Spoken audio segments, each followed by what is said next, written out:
Ladies and gentlemen, welcome to a realm where reality intertwines with the inexplicable, where the boundaries of reason dissolve into the shadows of uncertainty. Welcome to the political twilight zone. I am your guide through this enigmatic labyrinth, where politics and power take on life of their own. In this dimension, the threads of truth weave a tapestry of intrigue, challenging our perception of the world we thought we knew. In this world, nothing is as it seems, and the truth lies buried beneath layers of deceit. Prepare to venture where reason meets the unexplained, and where the unexplained might just be the ultimate truth. Welcome back, folks. Rick Wagner here, getting it right on KNZZ, KGLN, and some other places. Podcasting and the internet, so appreciate your listenership, very much so. It's a terrible week, for California. Anybody that might be listening out there on the internet or some other way, it's shocking, really. We've seen these fires before, right? We know that they're very troubling and regular out there. And these Santa Ana winds are always strong, although they seem especially strong this time. And, of course, here's the problem. And I know we're still in the middle of this disaster, and so you hate to start the finger pointing. But somebody better get themselves into the game out there. And I don't know who's going to do it. It's not going to be Newsom, Karen Bass, come on. The mayor of Los Angeles in Ghana for some sort of inauguration of their president while her city burns down, and then won't say a peep when she's asked about it when she comes into the airport. Come on, man.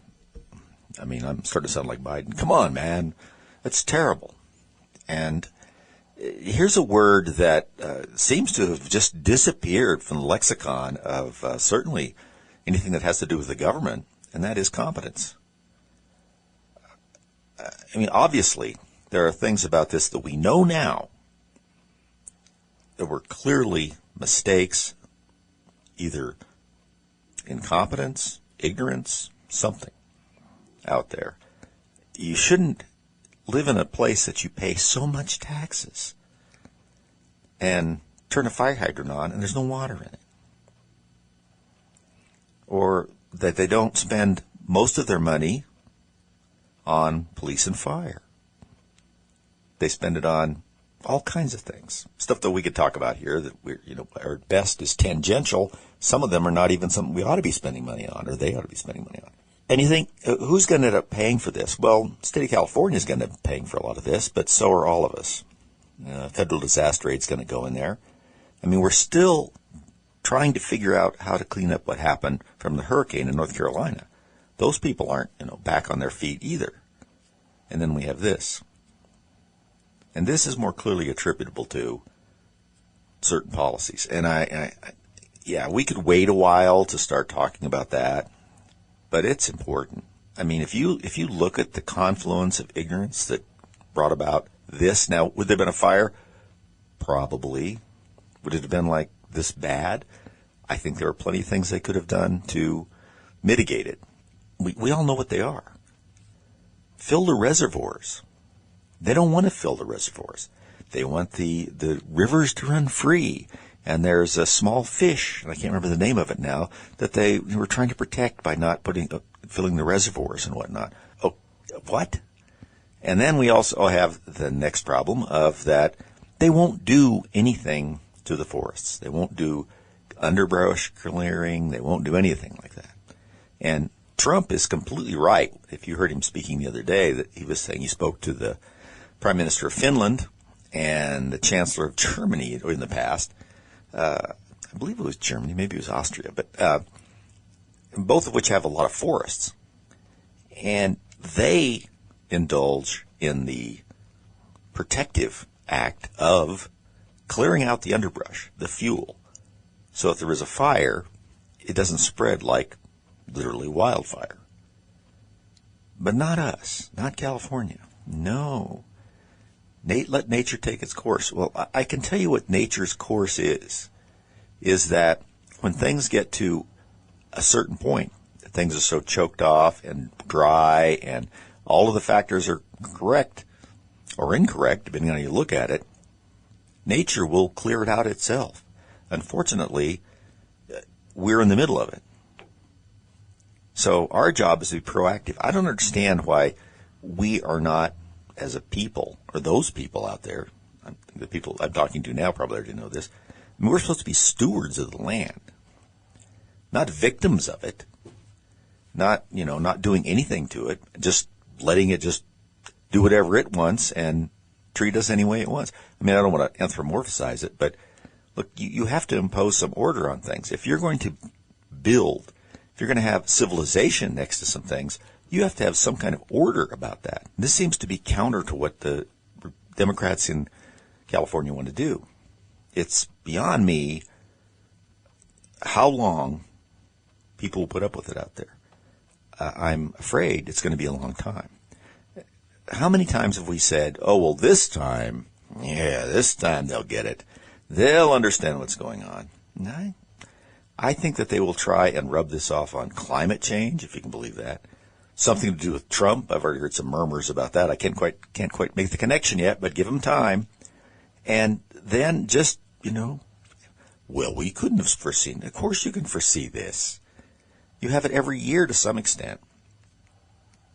And I listened to Karen Bass on, what day was it, like Thursday, wasn't it? Where her explanation for why there was no water in the fire hydrants in the Palisades area was because, and it was really not explanation at all. It was just sort of a roundabout talk.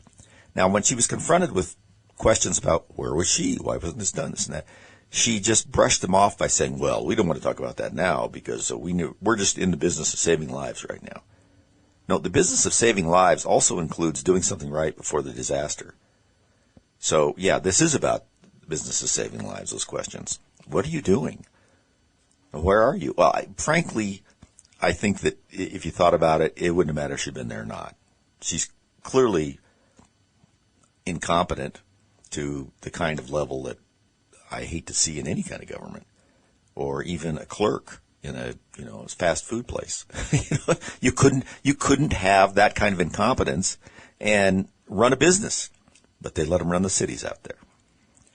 Now, I've heard some, I think, bad comments from people who say, well, this is just what they deserve. This is what they get.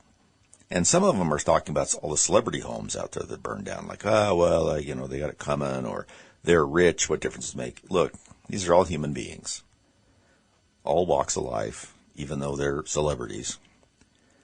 They have homes that they have their memorabilia in, or all sorts of things like any of us. And so I'm not going to say that, they can rebuild because they got all this money, or that, they somehow deserved it for supporting Democrat policies. I mean, it can be tempting to do that, to say, look, this is the wages of voting for these idiots all these years. I mean, Adam Carolla's out there talking about that. But at the same time, you have to realize that we're not really in a position to say things like that. Because, first of all, it's just not very Christian. It's not very gentlemanly. It's anything you want to put to it, it's not. But at the same time, I think as a nation, we have to say, look, you've got to start doing something out in that state to stop all this craziness. I mean, what's going to come next, by the way, after these fires are put out, and they're practically, none of them are really under control. I hate seeing this zero containment on a couple of them. But, man, many of you know this because you have some idea about how the real world works. What happens after these fires, particularly in a place like California? That's right, mudslides. Because all of the undergrowth that holds the soil is gone. And when they get their rains, and they get them, unfortunately they don't save the water in their reservoirs because somehow that would be wrong, but they will put you on water restrictions. When you do that, then there's nothing to hold the soil in place when it gets wet.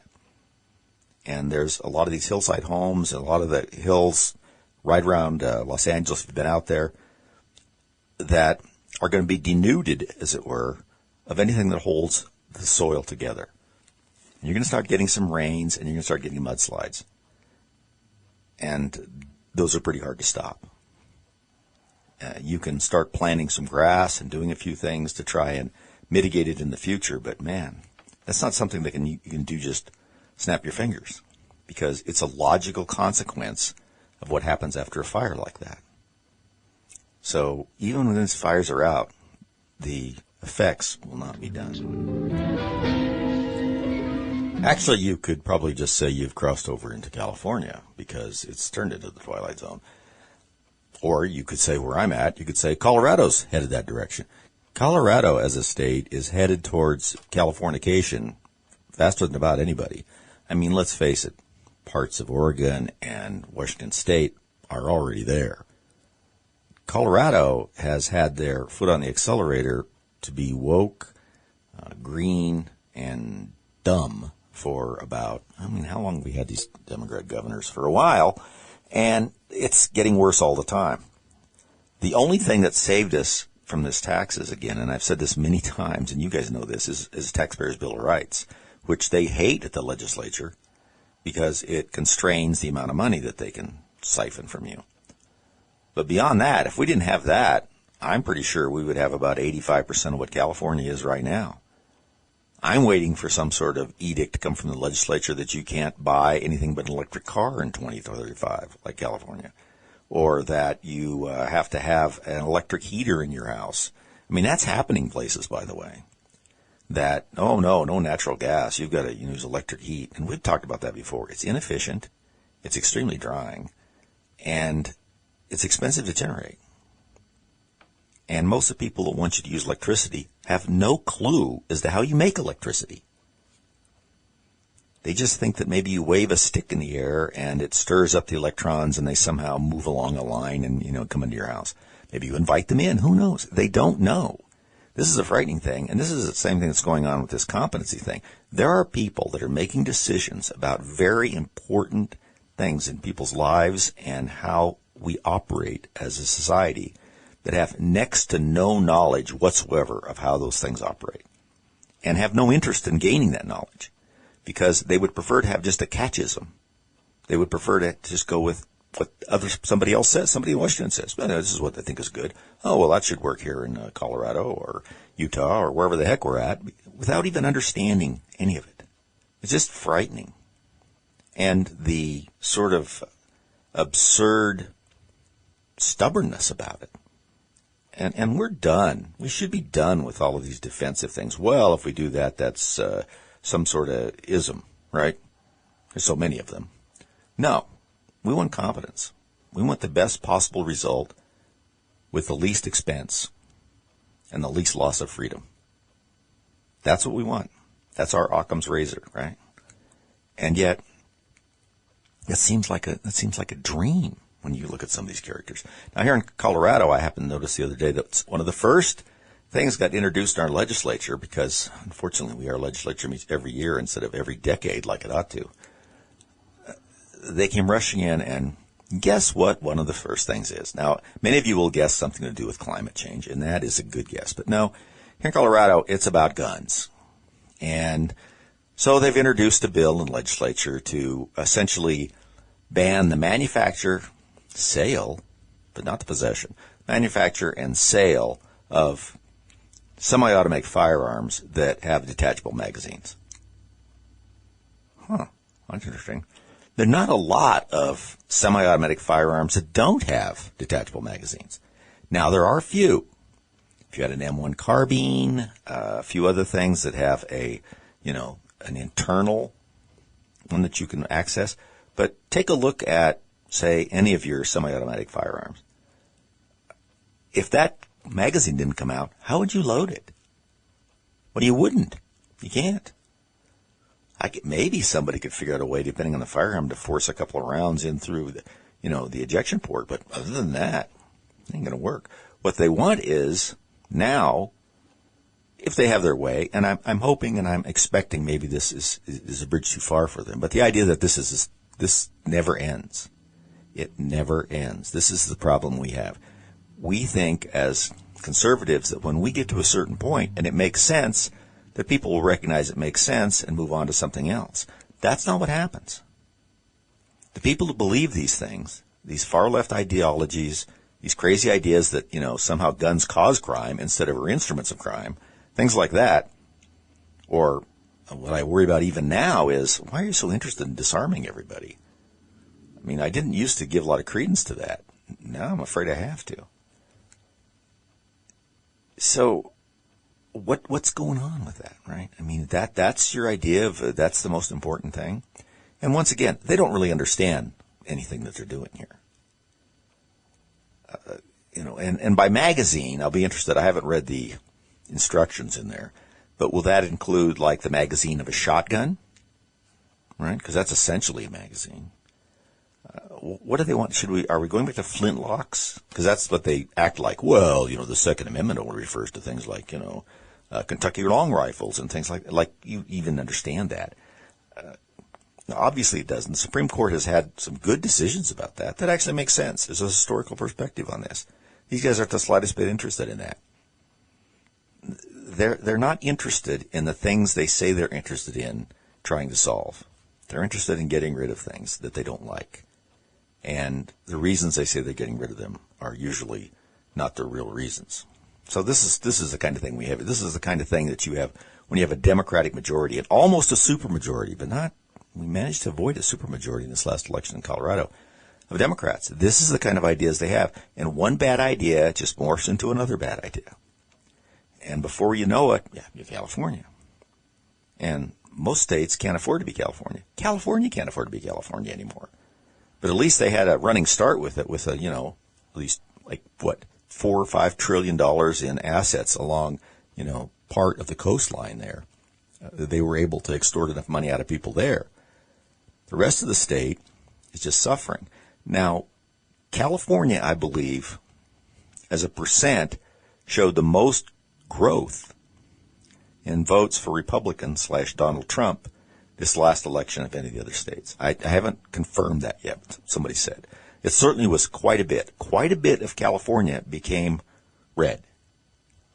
Now, the really heavily populated areas, especially the ones that rely heavily on subsidizing their life, pretty much their whole life, with some kind of government, those stayed blue.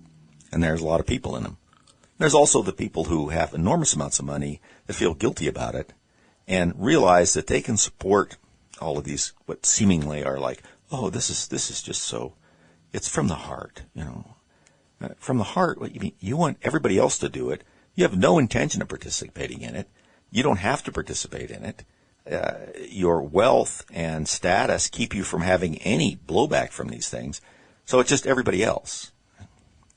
So you put those two things together, that's what you have in California.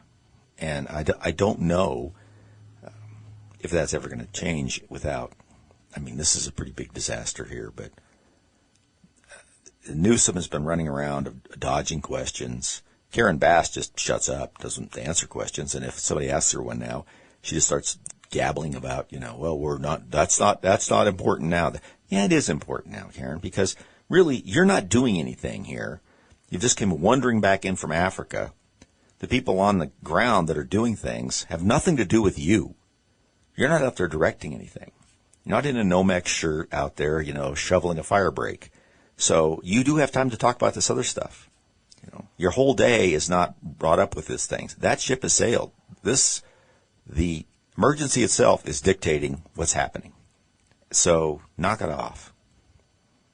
Answer some questions. We know they won't. And all these calls for them to resign and all the celebrities that, unfortunately were impacted by this are like, well, they should resign. They're not going to resign. They're just meeting right now to try and figure out a way to blame something or someone else. Of course, they'll start with Trump. Somehow Trump's policies from 4 or 5 years ago, they've come home to roost. That's what the problem is. Or the climate change has caused these. And we couldn't possibly prepare for the climate change because people will not get out of their cars and start walking everywhere like it was the 17th century. That would solve the problem. That's their ideas. That's what they think of as ideas. They're not going to come around and say, boy, we're really wrong about some of this stuff. We need to clean it. That is not going to happen. You have to remove these people. These people have to be voted out of power. And now I know, like when I was listening to Adam Carolla, I mentioned him earlier, he was saying essentially like, these are the wages of voting for these. This is what you get. And it's true. But it's pretty hard to blame the victims too much just because they've lost so much. But yeah, the scope of this, not saying it wouldn't have happened, but the scope of it, the incompetence in dealing with it, the criminal lack of foresight for some of the most basic things like, I don't know, water in the fire hydrants, things like that, it's just there. So we need to examine that and try and understand it so that we can apply it to our own situations and not let where we live, wherever that is, become that way. Because many places are trying to head that way. We've had a very good election. We've got, I believe, and I mean, viewed an excellent choice for president in this time. He's a man for the time. But he's not going to be able to do it alone. And during the time he's getting ready to ascend to the presidency, there's a lot of people that are having endless meetings someplace over their, frappuccinos and trying to decide how they can resist things that the American public want. So we've got to help out by supporting this president. All right, everybody, here we are back. I'm trying to, see if I can get my wits about me today. There's just so much going on this week, and much of which I don't want to talk about because it's been talked about so often. But I'm wondering about my mental acuity today. I realized earlier today when I came in and was sitting down in the studio that I had my sunglasses on for about 3 minutes and didn't even realize it. So there you go. I feel like Jack Nicholson or something. So as we're moving through what I regard as the fourth turning of civilization, how can you deny it, by the way? Is there anywhere that seems like things are going, swimmingly? And I realize there's always some sort of hotspot around the world or some sort of conflagration or something. That's just history. But boy, it seems like there's a lot of it. Now, we really focus on the United States because, as we were talking about in the last segments, I mean, we seem to be so incompetent. We're like a clumsy giant. We can't get out of our own way. I don't want to hear any more stories, by the way, of in our military, because this is the ones that bother me a lot. With ships running aground and, sort of operational stuff. And seems to be a lot more helicopter mishaps and fixed-wing aviation stuff that we didn't have that much before. I mean, there's always, this is dangerous business, but it seems like there's more of everything. And then when you see who's running things, I think that makes you think, well, okay, I'm surprised there aren't more. I mean, we've looked at who's been running these Democrat cities. How many of these press conferences do you need to see this whole gaggle of people behind a microphone? First of all, I don't like that. I don't want to see 50 people up there behind the microphone, each congratulating the other about what they've been doing, and then trying to just pass things off. It's obvious to me that things are going sideways, and they just don't want to be the only one up there. So they don't really have a spokesperson. They have a whole bunch of people, so it just sort of blends together. But what you do see is people who can't think, talk, govern, stuff like that. Now, the recently re-arrived mayor of Los Angeles, Mayor Bass, you may recall this week, did what I thought was, if it weren't such a tragic situation in California, it could be funny, but she read, and these are reading these things, okay? This isn't off the top of their head. When I speak here sometimes, I misspeak because the top of my head is apparently not as organized as I would think. But these people have prepared statements, and they can't get through them. And so what she was talking about was, if you need help, right? Some of you have seen this, so if you need help, and it was just going to give a web address, right? She goes, go to URL, and that was it. Now, pretty much anybody sitting out there that uses the internet realizes that's something you see at the beginning of the web address. It stands for, by the way, Universal Resource Locator. Remember, this internet's been around a while, and some of these terms were, kind of archaic at the time. They were, some nerd eggheads that put this thing together, thank God. And really in the Defense Department originally. So I don't understand how she thought URL was a web address. Did you think it was a text address? Because remember, this flight from, the flight from Ghana back to where she was at in Los Angeles, it's at least 14 hours. It might be 17 hours.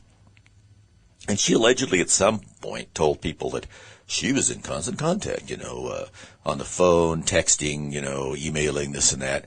Well, I mean, this kind of stuff doesn't seem indicative of someone that's really particularly, shall we say, tech savvy. So I'm not so sure that's true. As a matter of fact, I'm not so sure that about 60% of what they say is true. And another, say, 30% of that, I think, is mistakes. Not intentionally not true, but they're just screwing up. And the rest of it may or may not be something you rely upon. But when you look at these groups of folks up here, you begin to see what the problems are. In the fire department and the city of Los Angeles, their big thing was not only was this new police chief who is, part of the LGBTQ community, which is all fine if they're competent. I really could care less. But it doesn't seem to be the case. And one of the big things was that they instituted, and this is all bragging about it, 2 years ago, they have their own DEI. Oh, it's a bureau of something or other, but it's a DEI to, get in there to the fire department and weed out these people and get more people in that, I mean, how many times have we heard this? I don't even want to go through the little dance they do. But I thought, just on the face of it, I mean, I think this kind of pernicious activity obviously damages the organization. But beyond that, I mean, you have limited resources. And when you've got a nitwit like Karen Bass, who keeps trying to cut money out of the fire department and the police department so that she can fund, who knows what. We see what they're paying for out there. By the way, they're upside down. California's upside down. It's, owes, I don't know, last I checked, like $43 billion upside down. And I think Los Angeles is also upside down in their budget, which is kind of strange, that you would think that you could operate that way. But it seems like governments figure out a way. So what's she using this money for? And why is it always the first things that we think government should do? Right? We should have law enforcement. We'd like to not burn down without somebody trying to stop it. We'd like to have emergency services. And we'd like to have people do something so we have transportation. Now, I realize that transportation has become a little bit controversial these days because it seems as though the left, they would like us to just sort of plod around on an electric bike or maybe with a backpack. And the car thing, even if it's electric, you don't need to do that. It's just sort of it's the village approach to things, right? We're going backward in time. By the way, and I'm going to play this here if I can get my technical skills up here. There's a little thing that was on X from Victor Davis Hanson, who most of you know, military historian, social commentator, one of the smartest men out there. He and Thomas Sowell, a couple others. And I'm constantly posting things that he writes, and every one of them's worth reading. This is what he was talking about, what was going on with California. And remember, he lives in California, has lived in there for generations out in Selma. And, he drives all the way to Stanford, which is in Palo Alto, and teaches there. He's also taught a little further up the coast at, University of California at, what is it? Not Santa Monica, maybe? Something like that, I can't remember. And he's also a distinguished scholar at Hillsdale. And I mean, come on, the guy's he's just tremendous. But this is what he's talking about. He understands California. And he's been saying for a long time that this is all going in the wrong direction. How hard is that to see? But this is his analysis, and I think it's worth listening to.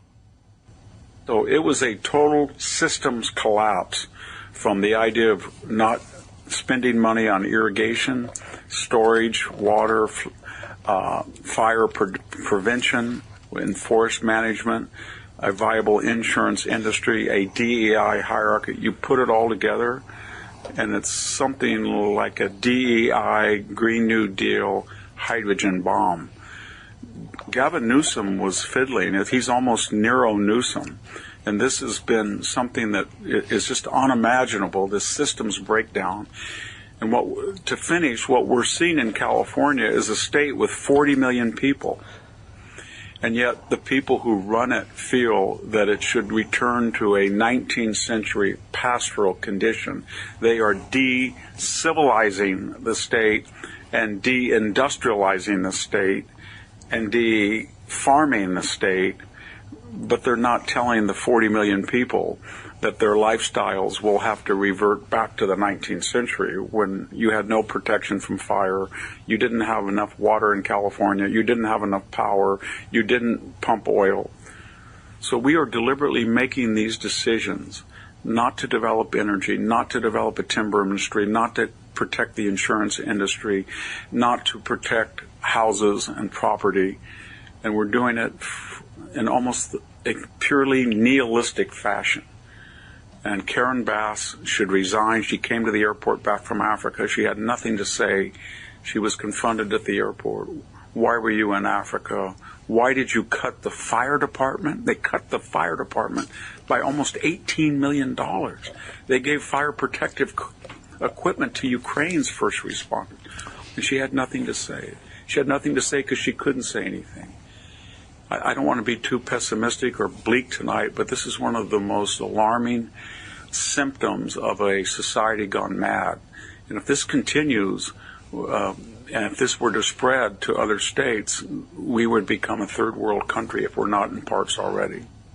Yeah, so that always makes me pretty nervous when people who you really respect, who are really soundly based, that aren't out, the Chicken Littles of the world all the time, and who have a lot of knowledge, thoughtfulness, and a little bit of gray matter between their ears, a lot of gray matter between their ears, when they start getting worried and they lay their reasons out like this is what I'm worried about, yeah, it's very concerning. And he's obviously he's right. Who am I to judge him? But we've been talking about that for a while. The idea of reverting back to some sort of imagined 19th century lifestyle, little house on the prairie kind of thing. Of course, that was even a little before, I think, the area they want to go back to. But anyway, walking around, just, maybe our bicycle built for two, living above our shops, perhaps a blacksmith down the street, the village blacksmith, which is kind of cool, but I'm not necessarily thinking our society should operate that way. And it really is true. And his description about decivilizing really caught my attention. I think that is a great description. You think you're doing all of these things for a variety of reasons, for equity, for climate change, as he said, there's a whole taped together critical mass of these nonsensical things that have been jammed together, and sooner or later they blow up. Because remember, this is how an atomic bomb works, right? You take the fissionable material and you set off another explosion and you jam them together, which releases, this is a very simplistic explanation, but when you put stuff together, like think about how if you throw a bunch of oil rags in the corner of a garage, if you don't pick them up, there's a good chance sooner or later that the layering there will generate enough heat and there's flammable material in there and you'll catch fire. It's the same kind of thing here. We've just piled layer upon layer and construct upon construct into our government systems and into our cities and probably out into the rural areas if they get their hands on them. And this is what happens. Eventually, the weight or the confluence of these factors, they catch fire. And I mean, it's a literal fire in California now, but there's a fire of very bad law enforcement presence. Now, there isn't any law enforcement presence in some cities. There's crime like we haven't seen. I don't know when we haven't seen this kind of crime, especially in supposedly civilized cities. Getting on a subway platform in New York City is, a little bit of an adventure now. People are getting pushed off in front of the subway. There's slashing. There's attacks. There's robberies. And just crazy people on the streets. And I would say one of the things that, and I want to say it was Adam Carolla that was talking about it this week, and I thought it was a great idea. He said, what happened is we have all these homeless people in Los Angeles. Fine. We just had this enormous fire, and a lot of people in Los Angeles are unfortunately are homeless. So where are they? His observation was they're not in the street. They're not camping under the bridges. They've found a plan. It's not great. It's not something they found shelters. They're with friends. They're, these kinds of things. The homeless population in most of these places is some for the most part, mental health issues, substance abuse issues, and personal choice of some nature that puts all these things together. There's always a few unfortunate people that need a hand up, that have had something happen in their lives, and yeah, they're out there. But they're so hard to reach because they're buried amongst these other folks. Many of them are unbalanced. Many of them are dangerous. And we have been giving them permission to do more and more damage and explain it away. Where were these people 35 years ago? We had some. But where was that from? It's the same question you have to ask, like about gun control. I know that they don't seem related, but in a sense they are. We've had firearms in this country forever. Well, not forever. Come on. We've had firearms in this country since revolutionary times, and they've constantly improved and become more sophisticated and so forth. And even if you go back, let's say you go back 40 years.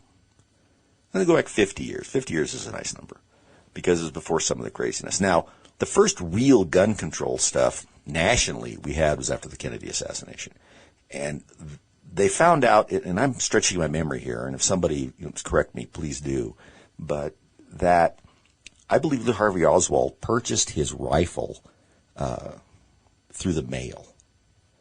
You could buy firearms through the mail, really simply. So that was the first thing. You can't just be mailing things because they want to know somehow what's going on, and you can't get it through the mail and so forth. I remember that was one of the things that happened. And it's been proceeding from there. But nevertheless, say if you were alive and remember, say, 1975, let's pick a number. There were a lot of firearms in America in 1975. A lot of people had them. A lot of people of all ages had them. People who were of high school age, for instance. How many mass shooting events were there? Well, I don't think there were many. I've tried to find some information on that and not really come up with anything. There's some, strange things from the actually early part of the 19th century where there's somebody blew up a school and a few things like that. And there's always the occasional person that goes off their rocker. But there was nothing like we have now. And the answer from the left is that, we have too many guns. Okay. It's the same thing when we look at the homeless population. We've always had some. But how did we deal with them in 1975? That's different than how we're dealing with them in 2025. I thought we were supposed to get more sophisticated as we went through time and be able to solve more problems. We seem to be unable to solve most of our problems as we move through time. It seems that every decade we become more unable to address our own issues. We can't solve anything. But boy, we can create problems. I have a poster someplace, I saved on my phone, that said that, it's one of those, de-incentive posters, and it said, we're the government. If you think your problems are bad, wait till you hear our solutions. It kind of makes you laugh, and then you start thinking, there's too much truth to that. It's almost not funny, because something happens, and for the most part, in the political world today, it's not really about solving that problem. It's like leveraging that problem to get something from your own agenda into the law, into the population, or something like that. It's not about making it better, per se. By accident it might, who knows. But we haven't done that anymore. We don't expect any solutions from politicians and our government anymore. We do. We're upset about it, but we have less and less expectations. Now, we never should expect government to take care of us. It's not our parents. But at the same time, we do pay for things, and we do give up some natural rights under the Constitution, and as sort of a compact between us and government, to allow it to exercise some of our natural rights on our behalf to help organize society so it isn't kind of, all against all, a few things like that. And we recognize that. But we do expect some solutions. And our expectations have gotten so low. If you're in New York, I'd like to not have somebody try and stab me that I don't know while I'm walking down the street. I'd like that not to be something I have to worry about. Now, maybe throughout time, those kinds of things happen, but now you have to worry about that stuff. I'd like to be able to go where I want to go in the city. There's always been bad parts of town, but now, in most of these cities, there's not a good part of town. There's just worse parts of town. And we're slowly getting used to it, and we can't. We just can't do that. And I mean, I've brought this up before. I always remember talking to a friend of mine from New Orleans several years ago. We were talking about New Orleans is a city that's famous, like Chicago, for corruption. A little different kind, but it's the same kind of thing. But he was saying, he said, people would put up with it because things got done. Yeah, people were skimming and this and that, but the jobs were getting done. So they would put up with a little of it. Now, there's a lot of it, and the jobs aren't getting done. You're not getting anything for it. You don't even require people in government to be creative grifters anymore. They're not even interesting. They don't have something going on like a Tammany Hall or a Teapot Dome scandal or, it's just simple grifting. I mean, we have elected politicians in some of these cities that, they're doing things illegal and kickbacks and things like that are simplistic and sad. They're sort of like the equivalent of 3-card Monte on the side of the street. It's like, really? I mean, could you at least do something like maybe like Ocean's 11 or something, it's a complicated thing? No, because they're not smart enough. That's a bad thing. That's a really bad thing. We can't even get corrupt people to pretend to do their job. They just pretty much don't do their job, and then until somebody brings it up, and then you go, oh my gosh, what happened here? And then they run behind all sorts of obstacles, DEI obstacles, and, political things and this and that, so they can't be removed. But for the most part, if you're going to put up with stuff like that, if your expectation becomes so low, slowly you just decide that civilization itself isn't what it's cracked up to be. It's certainly not what's cracked up to be, 1975, let's say. Do you think you can expect the kind of level of law enforcement in a couple of these cities as you did in 1975? Oh, no.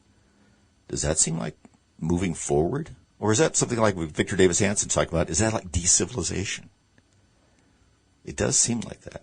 Remember there's a band in, what was it, the 80s? It's called Devo, De-Evolution. And the idea of de-evolution sort of is kind of a funny one, but it begins to feel more and more real. We are turning out a society that's just not working well. So we have an opportunity here maybe to have an earthquake of common sense. And January 20th cannot come fast enough. Hi, folks. Guys, thanks for listening. Okay. Listen, if you'd like to listen to more and you want to maybe perhaps have someone else listen to our podcast, you can do so either by going right to our webpage, politicalviking.com, or therickwagnershow.com. Both of them will take you there. You can get links right directly to our podcast, or you can hear our podcast on Podbean, on iTunes, and Spotify, and a couple others.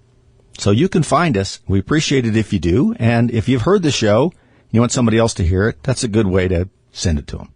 Thanks for listening.